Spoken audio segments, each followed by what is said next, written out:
Smolder trying to get away. Kiin's coming in for the 1v2. He knocks him back. He knocks him down. Okay, I think I will just work on him and Q flash him, okay? Okay. Heads down.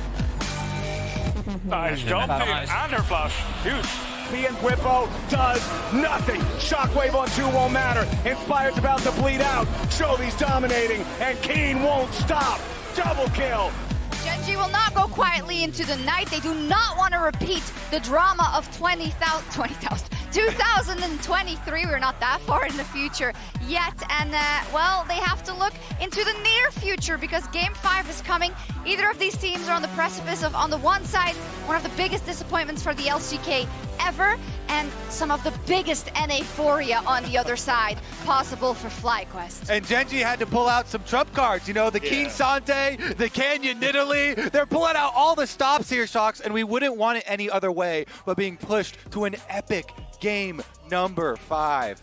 The Canyon Nidalee is so good. Wow. He's so good. It's this int pick for so many people, and he just dominates on it this whole game. He had an early camp advantage on Inspired Sejuani, and he just had tempo the entire time. It was actually incredible to watch. And Inspired did some good things in the early stages. Like, he burnt a couple of these flashes very early, but FlyQuest never really got to capitalize on it. And while he was burning these flashes, Gen.G were getting this Nidalee, those extra bits of farm, getting this Nidalee into a position where she could just take off. And in this fight, Chad, you were saying backstage, like, how did he have another mark? How did he keep jumping on them? He always has it.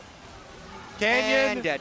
has the world champion skin on it for a reason. Also remember back to MSI, he's the one really driving this meta. This is why he is the jungle GOAT.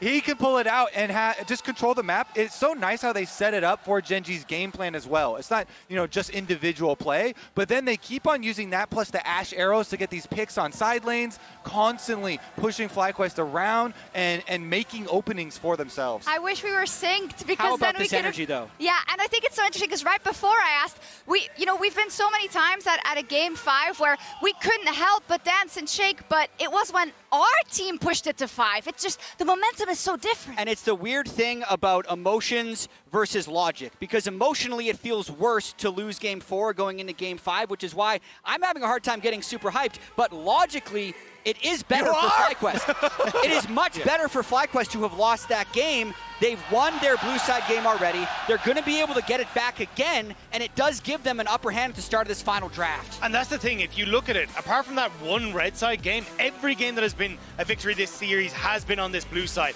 It's opened up picks like the Ashe, it's opened up the lack of counter pick for people like Kiin as well, so I think it makes things significantly easier being on that blue side, but we'll have to see, because my word, has this been down to the tooth and nail fighting. The lane swap was also really big in getting them off the level 1 here. So really big start to the game for them. Kiin, we're going to take another look at that K'Sante pick that he is so famous for.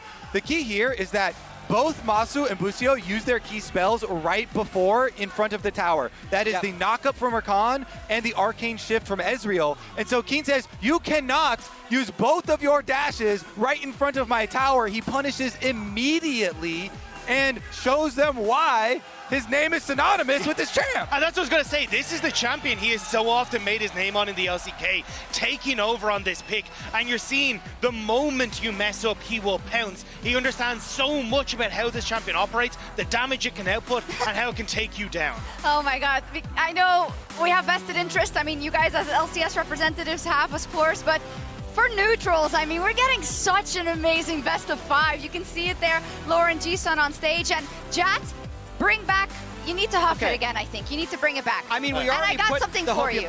Here's the question, though. Is this going to be Misfits versus T1, or is it going to be G2 versus RNG? That's exactly what I said before we got on the desk. What is it? Was that going to be a question to me? I'm sorry. It's okay, don't worry about it. G2 versus RNG, obviously. I don't need any more of the opium. I'm trying to not have a headache right now because the energy in this stadium is crazy. They're actually going to blow the roof off this place. I've got some hopium for you though. Okay. Chovy this series. Has he been he's been overpowering or not?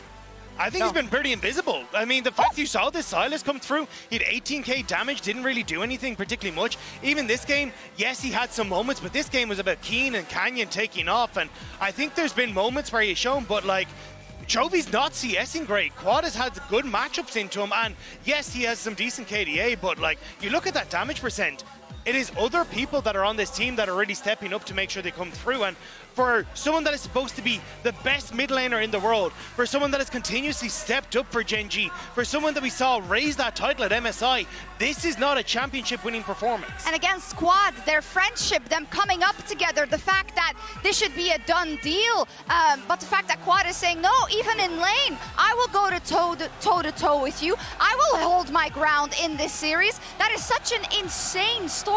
It absolutely is. I love the guts that FlyQuest has had this entire series and their ability to bounce back after a loss. If we're actually going to get a little hopium here, they got smashed even harder in Game 2 than they did in that Game 4, and they bounced back in Game 3. So I think they believe they can do it, even though they know how formidable these guys walking out are right now. This has been the best team in the world all year.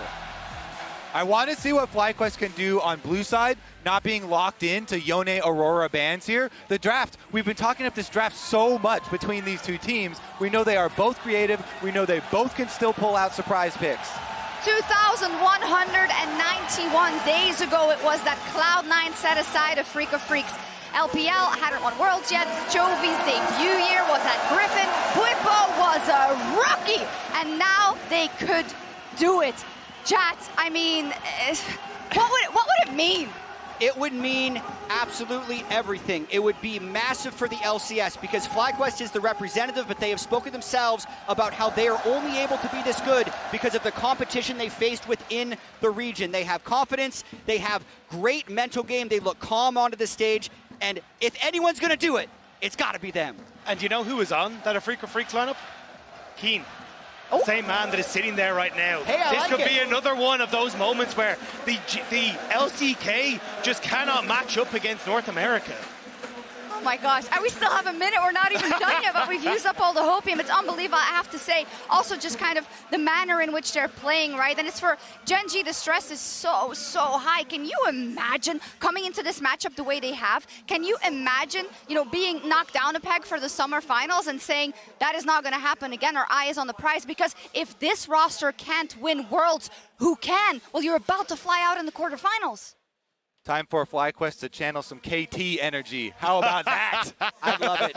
I also have to say on the side of Gen.G, it could be a career-defining game for Chovy.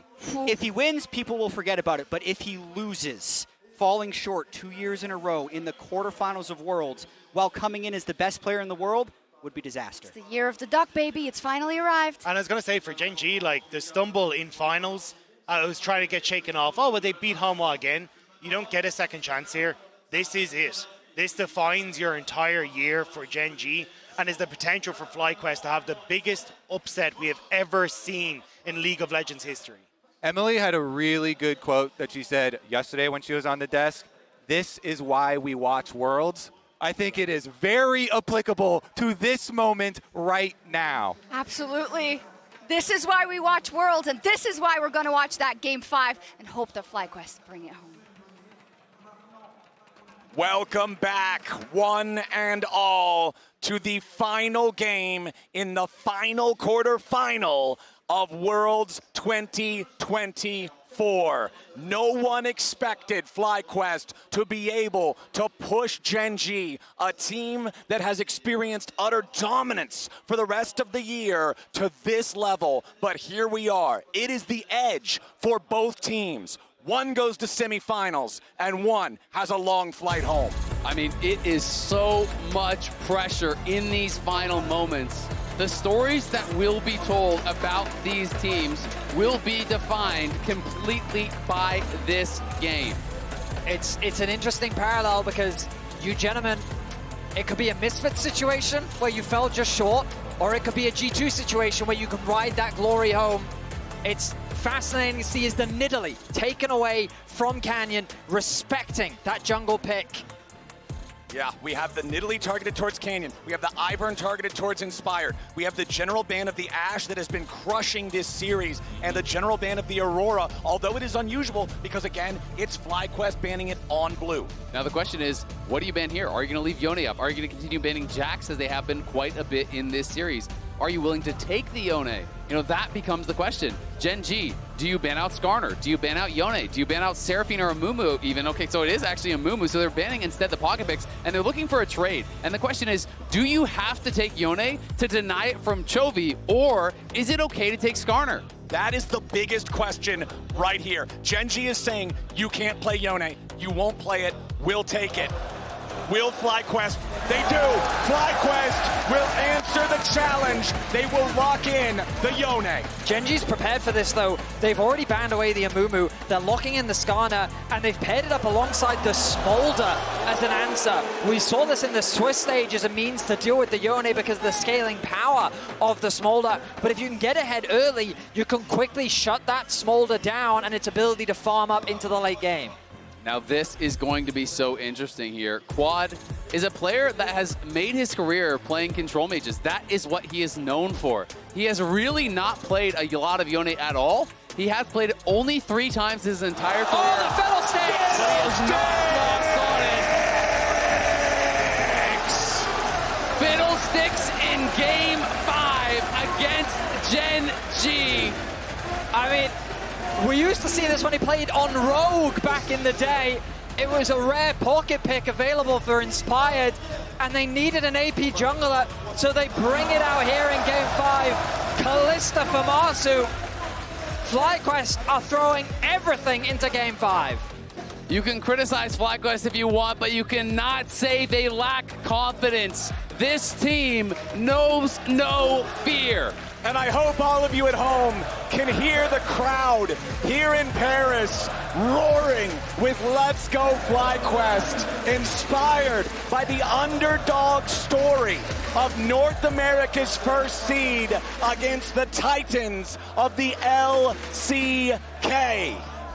The last Fiddlesticks was in 2022 Worlds, and the last 3 Fiddlesticks played at Worlds were all piloted by this man, Inspired. Has played it 6 times in his career. This would be the 7th, sporting a 3-3 win rate. Okay, so on the other side, the last pick for Gen.G before the second half of the bans, they will put Kiin back on the Rumble. Now the big difference here is because it's right before the second half of bans, they will ban out the Galio that Bwipo answered with in the first game. Exactly, and it wasn't even just the Galio, it was also the Seraphine that really allowed them to absorb these equalizers very easily. The big Seraphine shields, the Galio shield on the ulti absorbs so much of that AoE damage here. And now they're not going to have those easy answers. Now FlyQuest need some form of engage. Things like Renata, Rel, Alistar, all very valuable support picks that Gen.G aren't going to be able to ban all of them away from.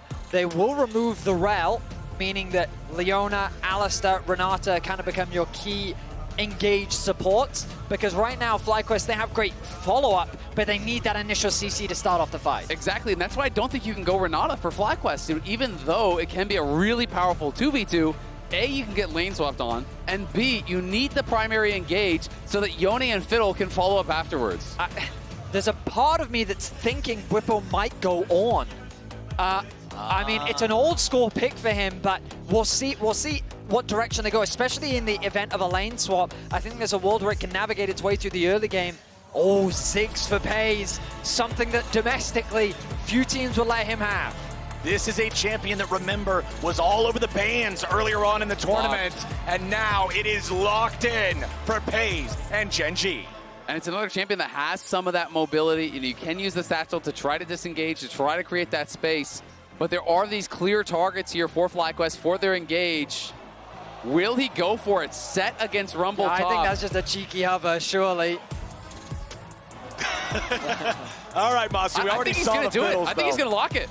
So locked in. FlyQuest in Game 5 of the quarterfinals against Gen.G are playing 2 picks that have not yet been played in Worlds 24. This is incredible to see, and if FlyQuest can pull it off, not only would the upset be one of the most incredible of all time, if not the most incredible of all time, they would do it in such a unique fashion, in their own style, playing their own game. What am I supposed to think about a Sett? You're supposed to think, hell yeah!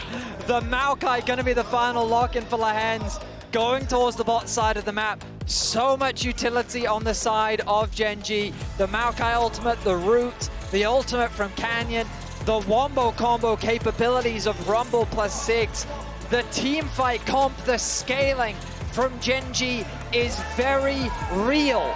But that doesn't mean that FlyQuest don't have team fight tools of their own. Wow, for so many years, we were even talking about this between the games earlier, there have been so many criticisms, and rightful criticisms, when we look at teams from North America trying to play whatever they can copy from Korea or from China. And now, FlyQuest is saying, you know what? How about not? This is a FlyQuest draft for FlyQuest players in a series where FlyQuest has the potential to do what so many thought was unthinkable. CLG in 2016, C9 in 2018, and Team Liquid in 2019 have made so many upsets come to fruition and reignite the hope and passion for North American fans. Here in 2024, after so many years, FlyQuest are on the precipice, using their own style of bringing that faith back once more. The first Sett top at Worlds since 2021 has not been played in years alongside that Fiddlesticks.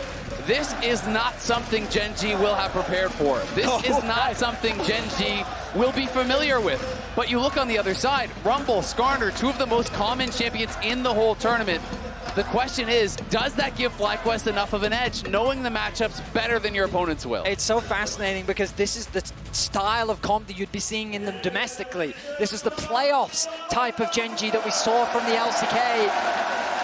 Meanwhile, FlyQuest have just said, this is our meta, baby. We're going to do what we think is best. And it makes sense, Gen.G, you are up against it, going towards comfort here in a Game 5 where your whole year rides on this.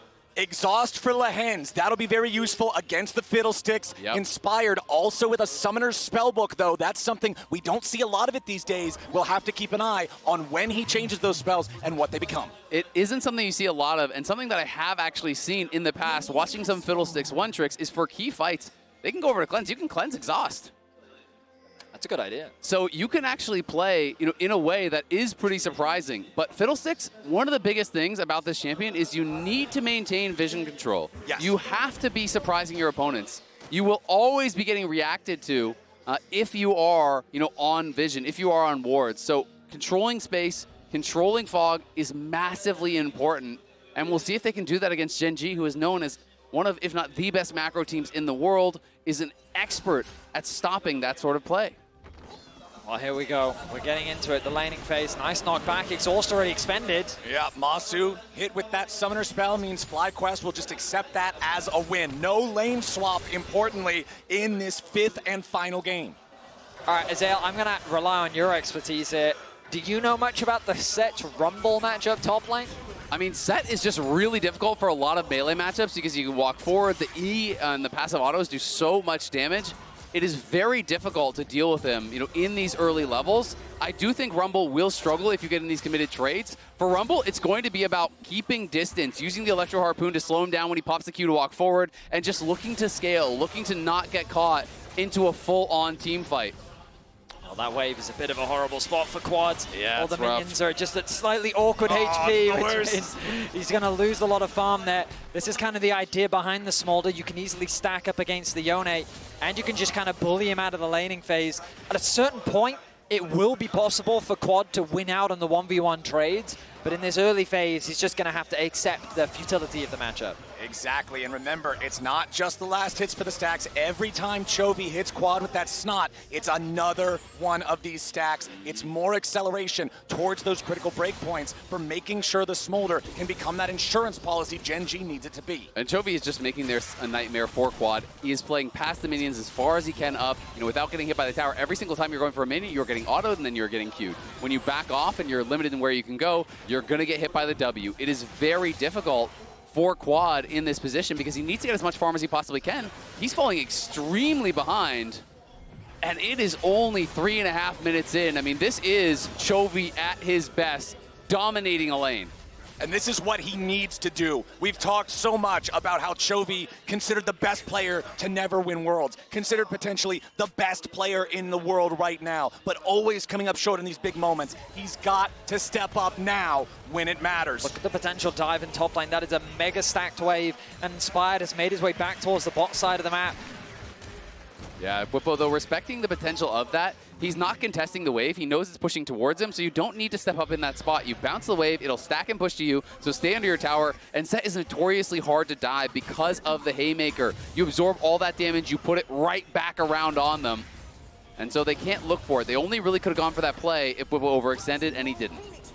All right, Bwipo happy to just fall back here as Kiin gets the wave shoved in. Bwipo is also down in farm about the same amount as Quad. Of course, he will have more to collect up here as the wave crashes into the turret. Canyon showing up down here in bottom lane, wards the tri-brush, but does not make his presence known as Massu and Busio are at least the lane that is holding on, that is breaking even with their counterparts on Gen.G, but winning both solo lanes is a very good omen early here for the Korean team. Yeah, it absolutely is. And I mean, Bwipo not able to land the center of that Haymaker. So, you know, you miss out on that true image, you miss out on that bonus damage, and Kiin is really making this difficult here for Bwipo. Sett obviously does have a lot of health regen. You know, you can be pretty durable, but when you get put that low, it's time to go back to base. I mean, Kiin finding advantages in the 1v1. I imagine the big advantage of Sett is when you're looking into a Smolder and a Ziggs, they can be difficult to lock down. But when you've got a Maokai diving into you and a Skarner, they're great backline delivery tools. Yeah. So that's where Sett thrives. And so if he is the person that Gen.G becomes scared of, what does that draw your focus away from? Inspired in the jungle, who typically when you're coming into these team fights, so much of the conversation is care for the fiddle, get the exhaust ready for the fiddle, get ready to lock him down, CC him, whatever. But if you've got this Sett just drawing all this attention, it can create a lot more chaos and panic that Gen.G have to deal with. And I mean, it's going to be, tough here for Bwipo. Canyon looking for the enemy top laner. Bwipo using the showstopper to get back away. Remember, once he goes into that animation, you're not going to cancel it with CC. So nicely uses Canyon as an escape mechanism. But even with that, you know, he was losing minions during that time. Inspired was moving up towards top, and they will spot Canyon. He's trying to get behind Lehends. Lehends should be able to retreat in time from this one. And I mean, just look at the farm. It continues to be massive for the Gen.G solo laners as Busio could be in a bit of a rough spot here, but Chovy has no way to lock him down. Gen.G coming to challenge here for the first set of grubs. Inspired not level 6 on this Fiddlesticks. Bwipo has already used his ultimate. FlyQuest don't want anything to do with this fight, and a Gen.G team that's already almost 1,000 gold ahead just off of laning secures the first 3 grubs. Yeah, I think Inspired was really hoping to just steal 1 grub and then get out of there, but he wasn't given the time to do it, and here they come again. Bwipo has no ulti this time. He does have flash, he does have the Haymaker. Boom, there's a big punch. Bwipo stays fine. And looks like he was able to actually interrupt Canyon's E with his own, you know, snapping him out of that charge there, keeping himself safe. So well played there by Bwipo, but it is Gen.G with full control here. 800 gold ahead. They scale very, very well. And when FlyQuest commits to a team fight, it's going to be all about having the perfect execution in the first moments of that fight. Yes. Fiddlesticks ult, Yone ult, Sett ult. All of these have to be picture perfect, or Gen.G is going to disengage, and then they're going to kite you out, and they're going to burst you down in the long run.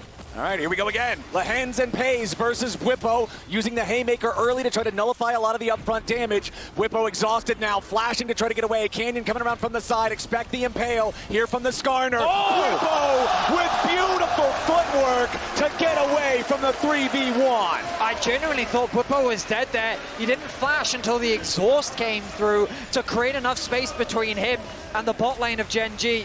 But he's doing a good job of soaking up a lot of this pressure to provide space for FlyQuest on the bot side of the map. Exactly, and look where that gold is going. It's going to Massu here, pushing in that wave, trying to farm these plates. Bwipo really stepping up. They have pressured him hard. Gen.G and a lot of their wins have been able to prey on Bwipo in the side lanes. They've been able to put him really far down, and clearly they are seeing that as the recipe to success. But Bwipo's not giving it to him this time. I'm actually very surprised to see that he's caught up in farm to Kiin.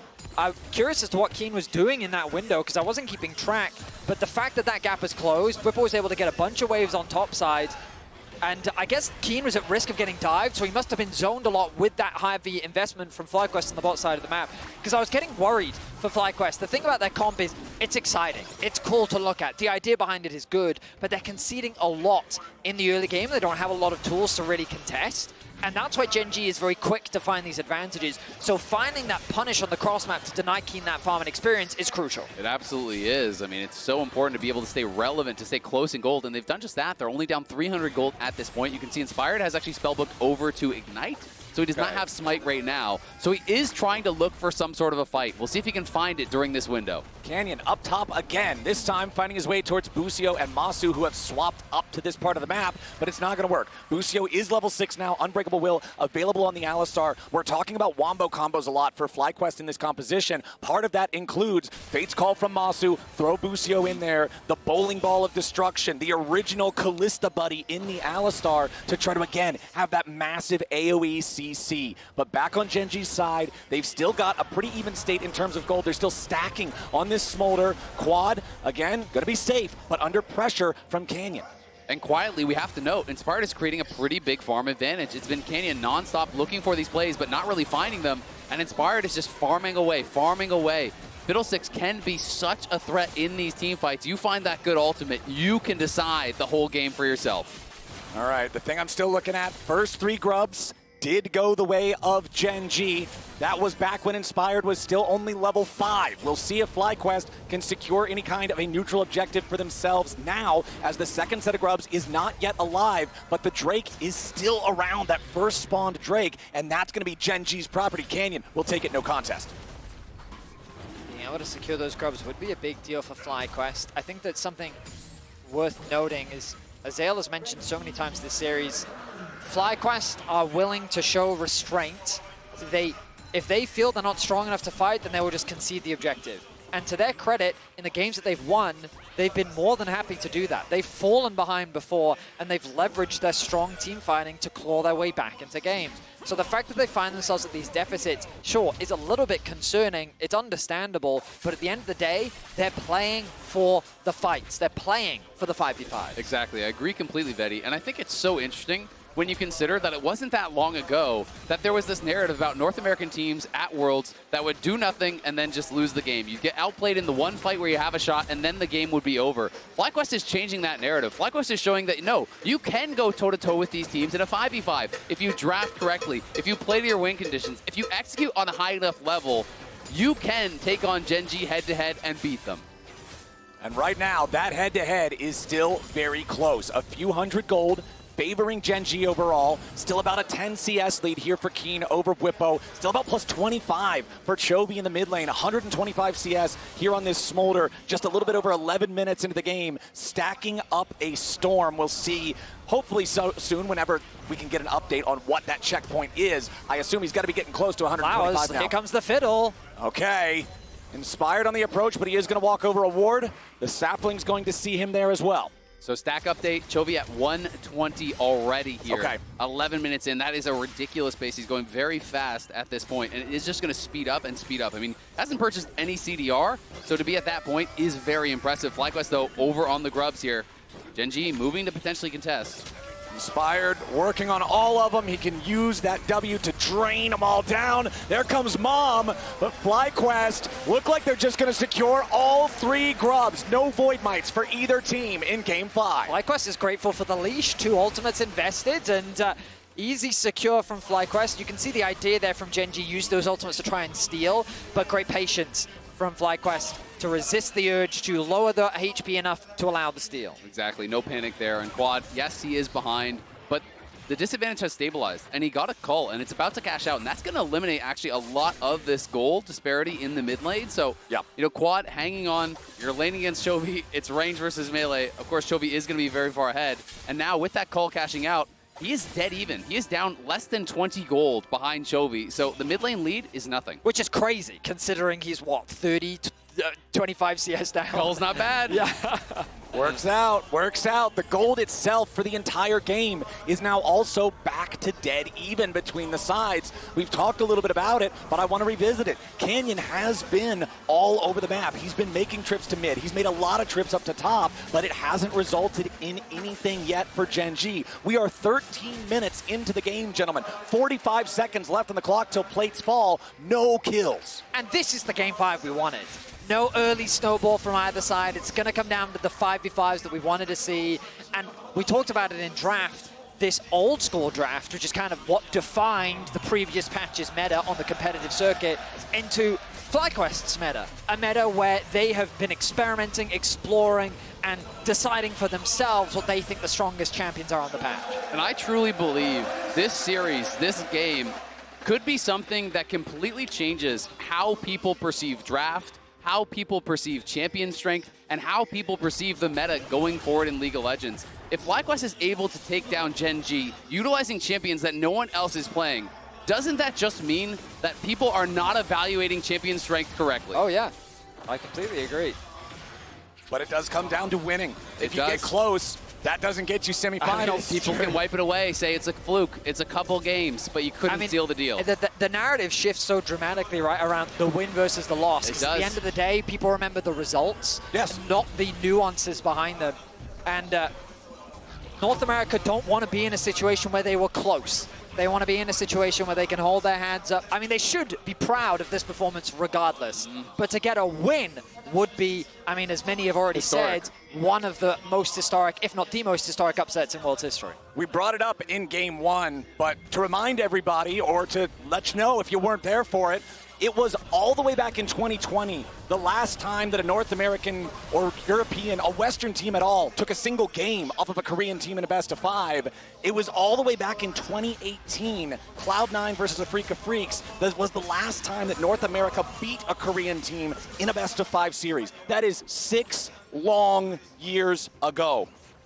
And now FlyQuest have the chance to get rid of that international ignominy and put themselves in a spot where they can make other teams respect their presence here at this tournament. Exactly. I mean, it's absolutely incredible, you know, for the journey of these players, and not just the North American players, the European players and Quad, who retired after, you know, a disappointing performance in the LCK where he couldn't even come close to touching the likes of Chovy. Now here in North America has been really showing up.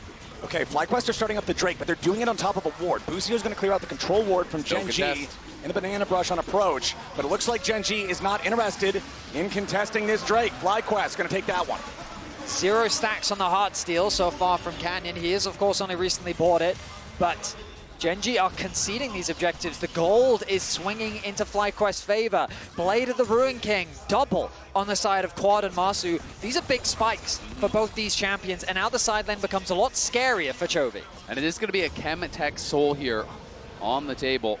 Not one that, you know, people are really prioritizing very highly whatsoever. But in team fights, it can be valuable. I think we've seen the difference before, right? I agree. It's I want to say that it was FlyQuest in their series versus HLE where they had the soul, and then it was thanks to those additional resources that helped keep football alive so many times.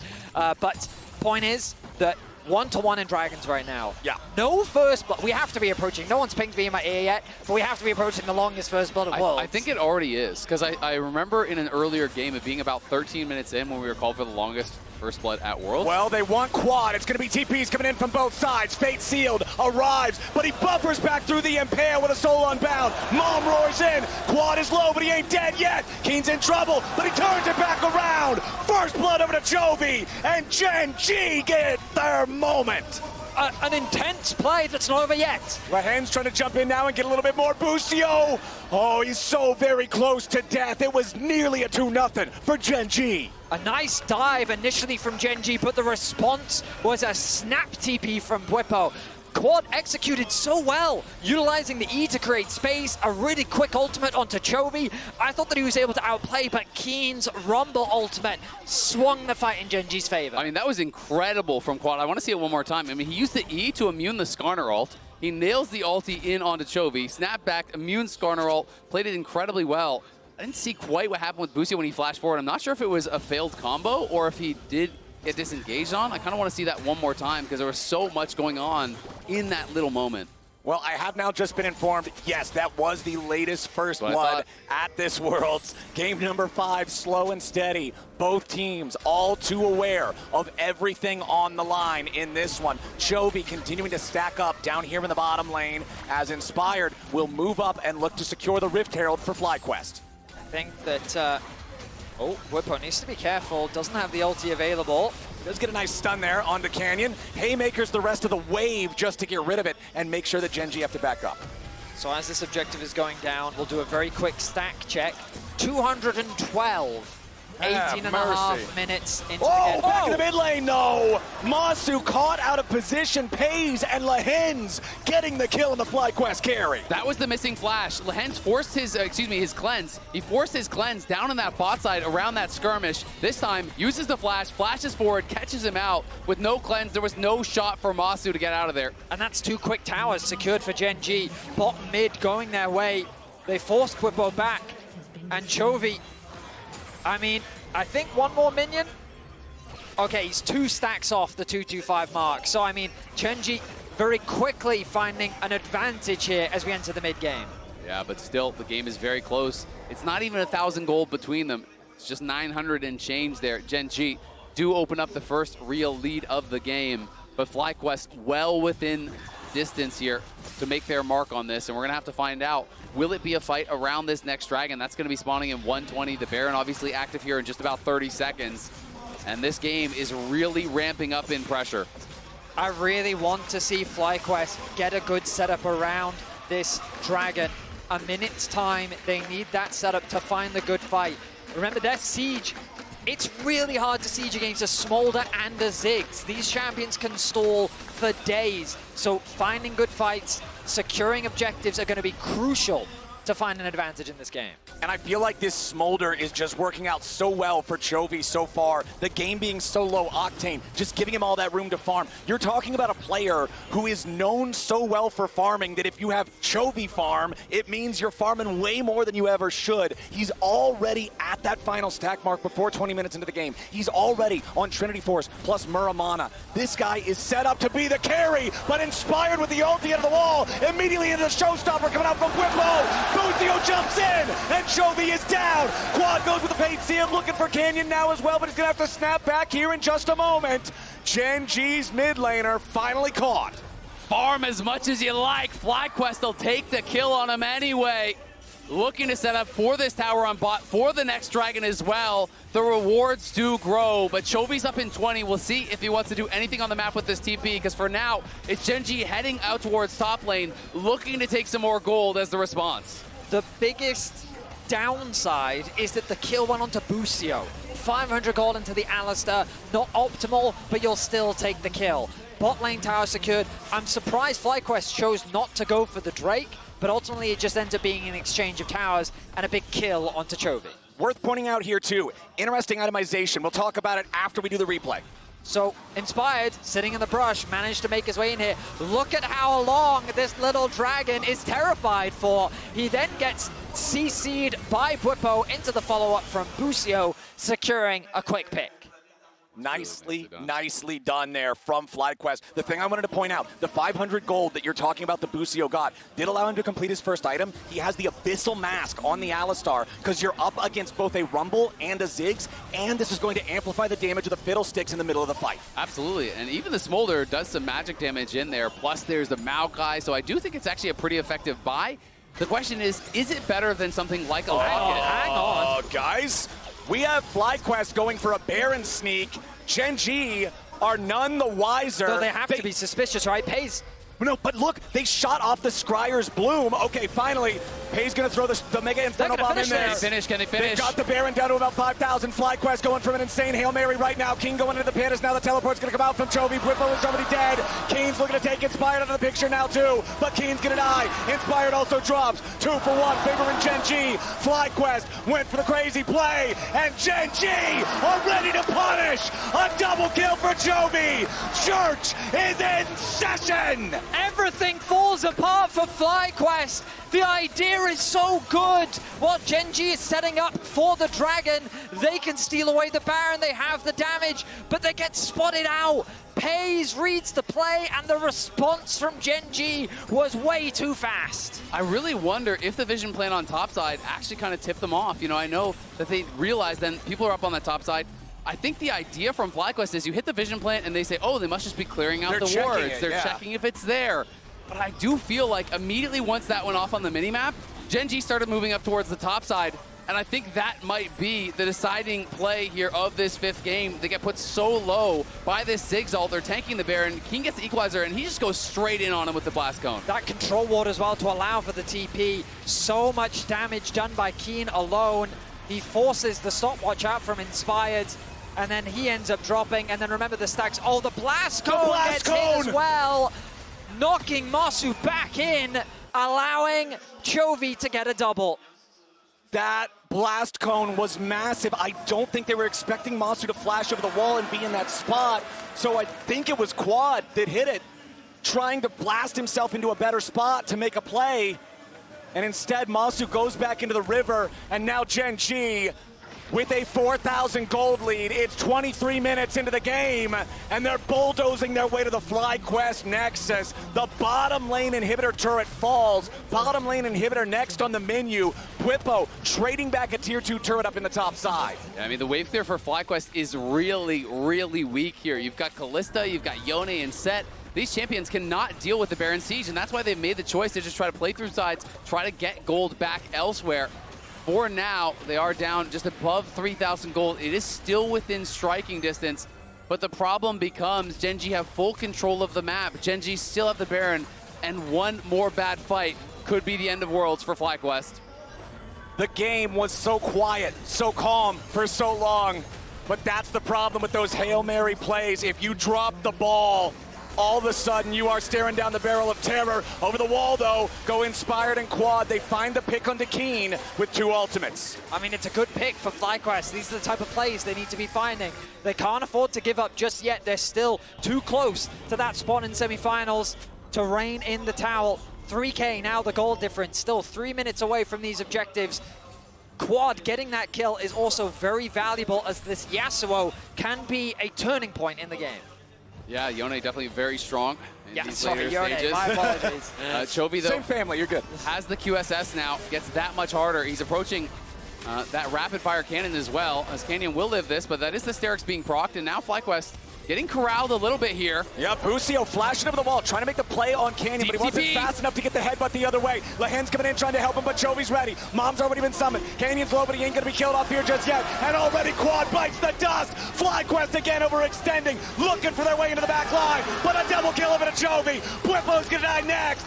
Gen.G are slaughtering them. A triple for the mid laner. Chovy will not be denied. FlyQuest try to go for another pick. They think that they've caught Canyon out of position, but he uses his ultimate to pull FlyQuest right into the waiting arms of Chovy. The flank from Bwipo looked good, but the play just didn't come to fruition, and Gen.G back in the driver's seat. They just didn't have the damage to make it happen. There's no ult in Inspired, and Massu wasn't even there, so they can't finish off these kills, and now Massu gonna get caught out. He's gonna go down as well. Surely there is no way out here for a Kalista. They'll give the kill over to Kiin this time, and Gen.G, over the course of 5 minutes, have taken a dead even game and shoved it straight through the heart of FlyQuest. A crushing situation for FlyQuest to find themselves in. Chovy's gonna TP in, Busio. Chovy just not afraid of this Alistar whatsoever. No respect needed, no respect given. Gen.G looking to put pressure on the tier 3 turret on the top side and mid lane at the same time. They did get flash off Chovy though, so he TPs in, he loses his flash, so that could be a small way in for FlyQuest. Let's see if they can find it. FlyQuest are gonna have to find something big because Gen.G just keep the pressure on. Mid lane tier 3 is already out, and now the inhibitor could be next. But Gen.G respecting what might happen with the Fiddlesticks, backing themselves away. They throw the equalizer in a spot where even if they did get jumped on, it would be so hard for FlyQuest to follow up. Super minions continuing to pour in the bottom lane. Exactly, just getting harder and harder here for FlyQuest. They lost that bot lane inhibitor. has been a thorn in their side ever since. You're down more than 6,000 gold here. Chovy did lose his flash, but still has the QSS, has those 3 items, has an immense amount of stacks now. 315 on the Smolder. It's just going to get harder and harder, it feels like, for FlyQuest. And when you lose full control of the map, it's so tough for Fiddlesticks to really find any angles, to really find any surprising ways to start a fight. We talked about how that setup for FlyQuest is so important, and you mentioned it, Azelle, that Baron really was the crux, the turning point. And as much as we'd love to sit here and say that like FlyQuest have potential angles back into the game, the problem is you go to the bottom of your scoreboard and you see Chovy, 300 CS, 6 one-on-one scoreline with 3 items completed and a QSS to mitigate the fear from Inspired. And when people want to talk about Chovy as one of the best, if not the best players in the world, you have to step up in these big moments. He has been able to do just that for Gen.G in this 5th game. Got a big lane advantage, has been pulling that through into the team fights. Busio, though, looking for a potential long flank here. FlyQuest needs to get creative, and they need to be able to find a way in. Gen.G, they broke open the game with the Baron, with the punish on FlyQuest's sneak, and now with the Baron alive again, they are in total control. Oh, no. Inspired and Massu in a very compromised position. Busio coming around to try to help them. Inspired has Ghost on his Summoner Spellbook to try to join up. Busio now looking to reinforce the lines as well, but it looks like it's going to be so hard for Bwipo to make his way into the fight as they have to try to save Busio now. Massu barely hanging on. Inspired back over the wall here with a Grow Storm, but it ain't going to be enough just yet. Massu can't even find any damage. Peyz stays alive. Redemption for the heal. Chovy's dominating, and Massu burns. Kiin gets the kill, and Bwipo will just try to get away from Lehends and Peyz. A double kill for Kiin. FlyQuest is aced. All 5 members of FlyQuest drop, and Gen.G will crush the hopes of North America. Gen.G was pushed to the limit. They were pushed to the edge, but they were built for these situations. They were built for victory. They were built to win, and they will do just that. Whether it's 3 games, whether it's 5, it does not matter. Gen.G has a date with destiny and the semifinals. When Gen.G got a lead, they did not let go of it. FlyQuest, they inspired so many. They did what so many did not expect, and as you said, Flowers, they pushed Gen.G to their very limits. The series was a battleground from start to finish. Analyst desk, it's all you. When they needed him most, Chovy heard the call. He locked in the Smolder, and he went Super Saiyan in this game together with his squad, Gen.G, that did not want to make this be a blemish on what they want to achieve at Worlds. They adapted and they overcame, and they're going to the semifinals. And it was a risk. You leave the Yone open, you say, look, I'm going to take the Smolder and I can answer this, and Gen.G, they slowed the game down massively, but these 5 men that are about to take it down in front of you, they have more than earned the respect of the international stage. Thank you, FlyQuest, for making us believe. I will remember this series forever. Huge respect. They made me proud. I hope they made all the fans at home proud in this series as well. 1st game win, 3rd game win. Willing to pull out stuff like Fiddlesticks and Sett in Game 5. And we're going to see how Gen.G does in the rest of this tournament. There's a chance this is the closest Gen.G gets pushed to elimination. We don't know what's going to happen in semifinals and finals. Gen.G only lost 3 series this entire year, and FlyQuest came incredibly close to knocking them off. They did. They absolutely did. We will be talking to Canyon soon. Something I want to dive into in a little bit as well pertaining to FlyQuest, right?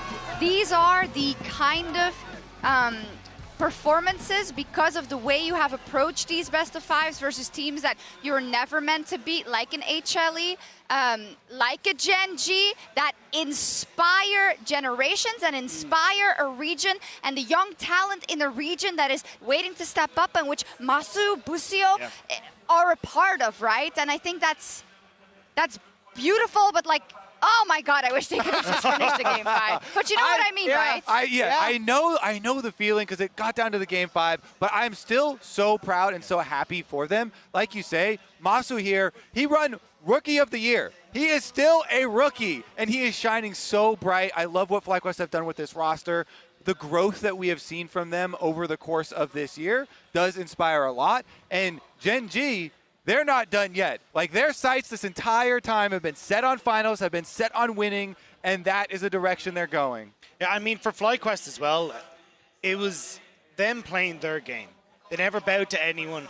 They never looked at anyone and said, no, we need to adapt because we can't beat them with our style. They looked at every player, every legend that has touched our game and said, no, we will make you bleed. And they did that here today, and I think that's what you should be so proud of. I think the greatest successes that we have had across the history of the entire game is when teams do just that. They stay true to themselves, and they did, like you say, in game number 5, pulling out Fiddlesticks, pulling out Sett.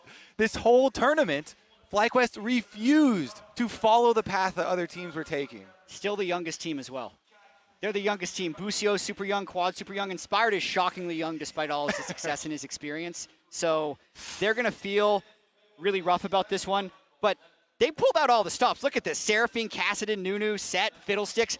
In this series alone, I'm very disappointed, but very grateful. And all of about Worlds, what we right? got to see today. All of Worlds for them. Yeah.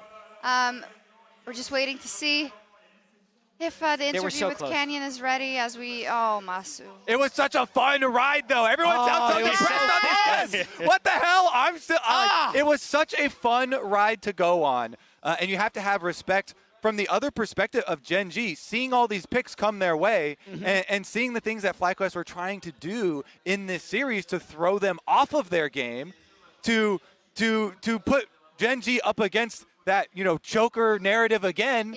Yeah. And Gen.G stood tall, and they were able to defeat it. Their own picks, too. Kassadin, Nidalee in game 2, Nidalee again in game 4. Smolder's disappeared from the meta, letting Yone through, smashing in a lane, 2 games of Maokai support in a row. They pulled out their own sauce as well that is going to be a threat against T1 next round. Yeah, and I'm really excited for that best of 5 versus T1 as well, I gotta say, right? Because Gen.G has always had the upper hand, but maybe now we'll see a different one. I don't know. I'm not saying T1 would win, but it's all on the cards.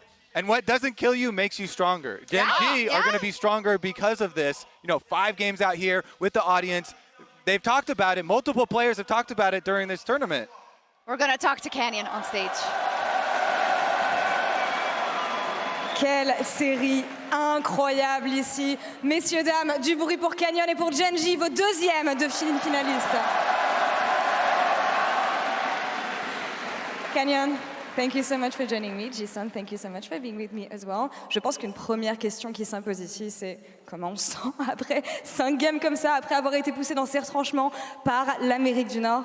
Canyon, what are your first thoughts about this series after being led to game 5 by FlyQuest? How do you feel right now?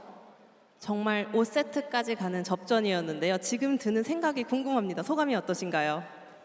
일단 지금 드는 소감은 정말 다행이다라는 생각과 그래도 이겼으면 됐지라는 생각이 제일 강합니다. Right now, I am so relieved, and a win is a win, so I'll take that. Une victoire est une victoire, on la prend, et c'est surtout du soulagement ici pour Canyon. Un soulagement qu'on n'aurait peut-être pas attendu, étant donné que Gen.G sont forcément une des équipes favorites. Et ce qui caractérise Gen.G généralement, c'est le contrôle, maintenir le rythme de la game. Et ici, c'est vraiment pas ce qu'ils ont réussi à faire durant cette série. Donc, qu'est-ce qui a été compliqué ici? I think when you think about Gen.G and your style, it has to be control. It has to be the fact that you're going to be in control of the pace of the game and dictate the pace of the game. And it feels like throughout the entire series, you were not able to do so. I'm just wondering why. 사실 젠지라는 팀을 떠올릴 때 언제나 좀 지배적인 모습이 많이 나왔는데요. 언제나 게임의 컨트롤을 할 수 있고 언제나 템포를 본인들이 원하는 대로 끌고 갈 수 있는 그런 팀이었는데 이번 시리즈에서는 그런 모습이 잘 나오지 않았던 것 같습니다. 어느 점이 가장 어려웠나요? 일단 상대방이 1세트 때부터 준비를 엄청 잘해왔다고 생각했고 이제 그 순간 뭔가 저희가 긴장을 했는지는 모르겠는데 좀 초반에 많은 실수들이 나오면서 상대에게 초반 게임 주도권을 내준 게 좀 큰 실책이라고 생각해요. From the get-go in game number 1, I realized their prep was so on point. I think that maybe could have gotten into our minds. So we were feeling a little nervous after that, and then we started making a lot of early game mistakes, and we were not having prio. So I think that was the biggest kind of hurdle here. La préparation de FlyQuest était vraiment au point ici. Et après l'issue de la game 1, justement, ils se sont demandé si ça n'allait pas trop leur monter à la tête et si ça n'allait pas leur empêcher justement de dérouler leur jeu. Ça leur a fait faire beaucoup d'erreurs dans les débuts de la partie. Et il a fallu se ressaisir justement pour gagner la série à la fin. Et quand je pense à la préparation de FlyQuest, ils en avaient parlé, ces pics qui sont un petit peu uniques et justement le fait qu'ils peuvent innover dans la méta. Et j'ai l'impression que pendant ces Worlds, on peut jouer à peu près n'importe quoi. Et c'est surtout ça qui est important et c'est surtout ça qui peut faire la différence dans une préparation. On va voir ce qu'il en pense. I think that something that is typical of the meta right now at Worlds is that you can pretty much play anything. And I think about Fiddlesticks, for instance, that Inspired was playing in the last game. What is your take on the meta right now and how flexible you can be and how many opportunities it can open for you guys to draft? 이번 월즈 메타는 굉장히 유연하다고 생각하거든요. 굉장히 많은 픽들이 언제나 등장할 수 있는 그런 상황이고 오늘 경기에서도 피들스틱 픽이 등장했잖아요. 그런 만큼 현재 메타에 대한 캐니언 선수의 생각이 궁금하고요. 또 본인 스스로 어떤 픽을 좀 꺼낼 수 있을 것 같으신지 젠지 자체는 또 어떤 다양한 픽을 꺼낼 수 있다고 생각하시나요? 일단 이번 롤드컵 메타는 확실히 엄청 다양한 챔피언이 나올 수 있게 좀 이제 밸런스가 잘 맞다고 생각하고 있고요. 이제 저희 젠지도 이제 많은 챔피언을 좀 준비하고 있는데 아마 다음 대회도 쓸 기회가 엄청 많다 생각해요. 왜냐면 요새 좀 메타가 그렇다 생각해서. 네. Yeah, I agree that right now this meta kind of allows us to play whatever. You know, we can play whatever we want to try. Gen.G has been cooking stuff up actually in the kitchen, so I think in the next match we'll be able to showcase what we were prepping because the meta allows us to do so. Effectivement, la méta permet beaucoup de choses ici et apparemment il se passe des choses dans la cuisine de Gen.G qu'ils ont préparées. On n'a pas pu les voir aujourd'hui, mais j'imagine que c'est quelque chose qu'on verra la semaine prochaine contre T1. Ce qui m'amène à ma question suivante. Gen.G contre T1, je ne saurais même pas dire combien de fois on a vu ce match-up, mais on sait généralement dans quel sens ça va, en tout cas sur ces dernières itérations. On a vu que FLICKR hier était vraiment hype à l'idée, il voulait un banger justement pour cette série, donc on va voir ce que Canyon peut en penser. Gen.G versus T1, I don't know how many times we've seen this matchup, but this is going to be the semifinals for you guys next week. What is the anticipation for you, Canyon? Because talking to FLICKR yesterday, he wants a banger. 또 한 번의 젠지 T1 젠지 매치업이 성사되었고 다가오는 4강전이 바로 그 큰 무대에서 또 젠지 T1전을 치르실 예정인데요. 어제 인터뷰에서 페이커 선수는 또 한 번의 즐거운 경기, 좀 재밌는 경기를 보여드릴 수 있을 것 같다고 했는데 캐니언 선수는 다가오는 4강전 어떤 모습을 예상하고 있나요? 일단 어제 T1의 경기를 봤을 때 엄청 잘하더라고요. 그래서 저희가 좀 더 발전하지 않으면 좀 엄청 힘든 경기가 될 것 같고 뭐 그래도 저는 T1이랑 만날 때마다 확실히 엄청 재밌고 이제 뒤죽박죽한 경기를 많이 했던 걸로 생각해서 이번 경기도 확실히 엄청 재밌을 것 같아요. I also watched T1 perform yesterday. They were doing such a great job, and I kind of realized unless we up our game next week, I think it could be a very tough one for us as well. But every time we play up against T1, it's a very messy one. We have a lot of fun, so I'm excited to play.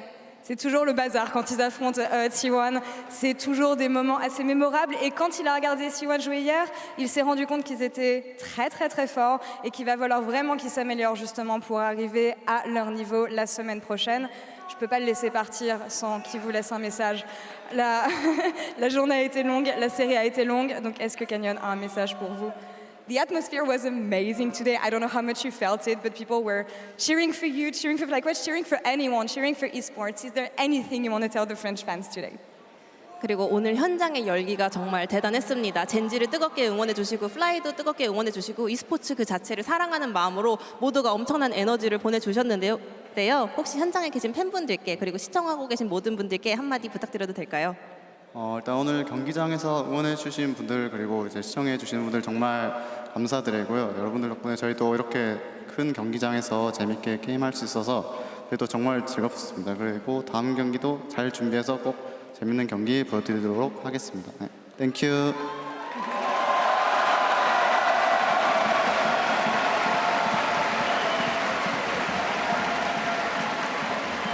I really appreciate all the support coming from you guys.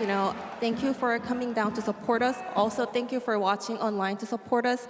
Next match as well, we will be able to deliver another banger for you guys. I will do my best. Thank you.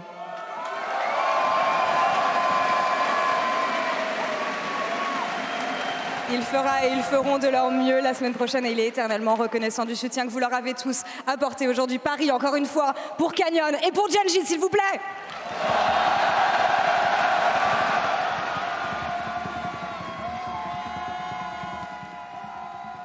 Well, congratulations to Canyon and Gen.G. He said thank you, and FLICKR said merci, so I know who they'll be supporting next week. Just Because kidding, of that, course. actually. It's Yeah, because of not that because exact- not FLICKR is like the FLICKR's biggest legacy. player of all time. Just kidding. Wow, I mean, he said it right. Relieved. Relief. It could have I gone mean, look at another way. Mata's face. Wow. They did not expect to be pushed to the brink here, for sure. That's where that feeling comes from. Man, they really had to pull out all the stops. They did. We are going to also try and get an interview with someone from FlyQuest, but of course, Laura needs to make her way there, but I would love to know what they have to say. We also have to crown our Oppo player of the series, and it will be Kiin in the top lane. I think so, right? That's what we agreed on? Yeah. Yeah, you're looking at me. I was like, did we change? I was biased. I want to vote for Canyon. Okay. Was it not just a Cassante game? I think it was the way he handled so much of them in the lane swaps as well. So often it was him who was coming out with these leads and then playing very well through sides to try and set them up even in their losses. And then also the Cassante game was absolutely spectacular. When you look at the game where they tried to play through lanes or through those side lanes, he was impactful as well. So I think Kiin overall just popped off at so many opportunities in this series. Yeah, I'd even say as Jax in Game 2, kind of changing FlyQuest bans for the rest of the series, never wanting to play against it again. They were so close. This is the thing that pushed him over the top. Why couldn't he play a little bit worse? You know? If he didn't have such a good day. How many times have we said it? It's about the percentages at Worlds, right? I mean, Chovy clutched it at the end with Yeah. the Smolder as well, the Kassadin pullout as well. So many big moments in this series. Great Couldn't moments. miss a couple spears, Canyon. Just throw it No. left or right field. No, actually, let me ask you though, with also one of the answers about kind of how open that the the highlights.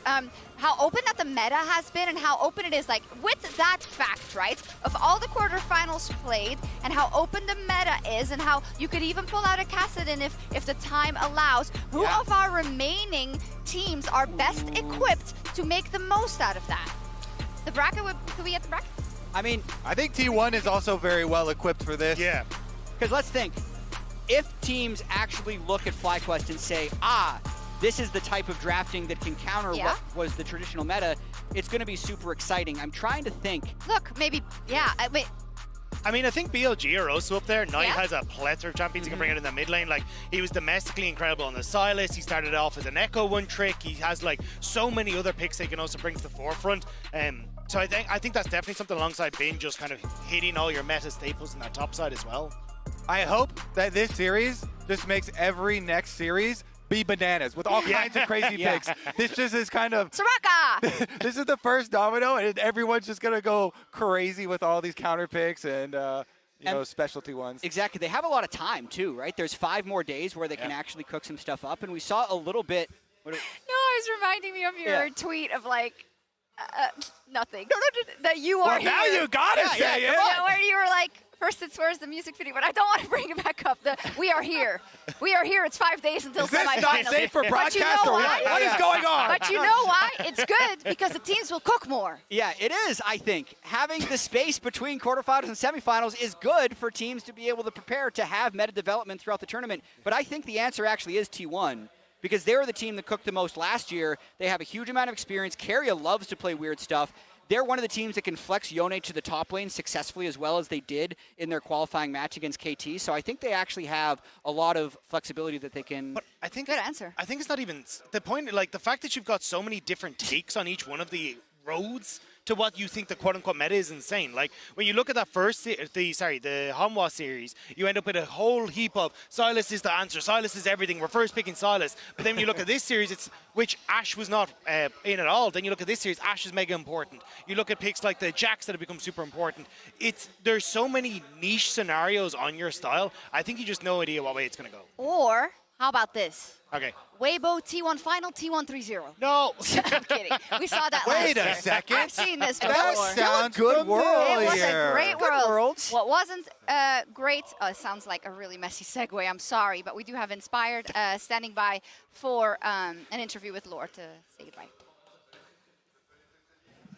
Inspired, thank you so much for joining me after the series. Obviously, things are not easy, especially as you guys came so close. What does it come down to in moments like this, would you say? I feel like Gen.G had really good adaptation. Like at the beginning, the first games, they were playing like playmaking champs like Ahri, Sylas, and we kind of like playing against that because we like to draft for scaling and like going for late game team fights with like Seraphine like we did and some other picks. And I think that's why we managed to win the games, because we just surprised them with the approach. And I think they just adapted well by picking scaling themselves, especially in Game 5.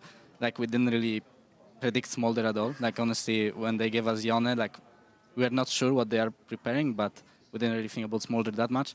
And then they just picked Ziggs second phase to, like, stall the game, and they played very well. Like, for the first 15 minutes, they didn't really give us any opportunities. They were just trying to wave clear and getting stacks with Smolder. And then they were stronger in team fights, so I think the adaptation was really good by them. You made them sweat. Or like I was with Kiin on stage just a few minutes ago. You made them sweat. He praised your preparation, the way you guys played in game. And I think of FlyQuest and MSI and how far you guys have grown as a group. What do you see as the main evolution from the team when I look at the rookie bot lane that you had into the almost taking down Giants today? I feel like just playing with more confidence is the difference. I feel like at the beginning, maybe we were a bit more nervous on stage and a bit scared of trying the stuff that we like, and right now we are kind of, we're more confident in the game. I think when we see the opportunity, we usually go for it and just don't hesitate when we see that there's an angle to be done.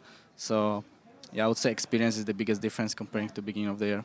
You know what I think is amazing is that you talk about playing without fear. Your preparation was amazing. You surprised them, and I do feel like in the best moments of the West, this is exactly what you guys needed to channel. And I roll back at the beginning of Worlds, where all hope almost was lost for the West. I know that APA from Team Liquid also mentioned the fact that, well, it's hard to believe these days. I believe a lot after what I saw today, Inspired. Yeah, thank you. What do you think for the future of the West? What are you guys going to carry that's going to help you get them next time? Because I feel like it was really, really close. I think we showed that being creative is a very rewarding thing, and I think we just lacked a little bit. Like, I think if we prepared something better, I think maybe we could have won the game. I think we won because we actually had really good preparation. I think they're the strongest team of the tournament. I think they're just not ready to what we prepared. So next time we're gonna have to have more surprises for them if you wanna beat them. I cannot wait to see what future holds for you guys. Thank you so much. Thank you. From the bottom of the West's heart, thank you so much for the emotions and everything this year. Absolutely, I love hearing it. He's so rational about it, right? And I think it's even, he says maybe more special things, and maybe that does a disservice to how crisp they were in a lot of these fights, you know, how good Massu was, who is a rookie in some of the key moments, versus Gen.G, mind you. And I think with how rational he is about it, that's just him as a person. He knows, he has a very complete understanding of how the game works, and that's how they're able to pilot in their wins in Game 1 and in Game 3, because they know exactly when they're going to be strong. They know exactly when they have to take risks, and even in Game 5, even though we could call it a barren throw, that was a really intelligent play because they were being outscaled, they needed a way to get an influx of gold, and they had to make something happen. So Inspired is just an incredible player, and I hope that we get to keep him for a long time. I am so excited. I am so excited for next year for LCS for us to get right back into it and see the growth of this team and where they can go from here. Yeah, it's the point. We don't have to talk about it for so long, and I know people are always like, why is she always bringing up EU? But when there was this period of things were doubted, there was this Misfits spark. There was this Vitality Rookies spark. It's a thing that inspires people, pun not intended. And I think that is what we're witnessing here, and I really hope that the LCS will capitalize on it because it's such a big opportunity right now. And I think it's off the back of a lot of hard work of individuals in the LCS. You look at people like Core JJ, who put in a ton of work to try and set things up. TL as a whole put in a lot of work on their side as well. Then you look at like FlyQuest, who put in the man hours behind the scene. It's been people who really, sorry to curse, but give a shit about this region, put in so much effort to actually like get these people to the main stage, and you're finally seeing that hard work pay off, not just for FlyQuest, but every single fan of the LCS. Yeah, I mean, this series, it is easy to be sad right now. It's a game 5, and we got so close. But, you know, the saying of be happy that it happened, not sad that it's over, I think is also very applicable. Because we're all very proud. What about that hope word? Yeah. I feel I already broke it. I already broke it. We can't. Legitimately, in terms of hope, like people used to meme on NA for having hope at international events because every year they'd go and they just get absolutely slammed. But I think you can be justified right now to actually have hope for the next year, which I think is an amazing accomplishment by Fly. Be happy it happened. And that goes for the entirety of the quarterfinals here in Paris. I think we can all agree that the crowd has been unreal, regardless of who has stepped onto stage. And guess what? We get them again next week for our semifinals. See you then. Thank you for watching.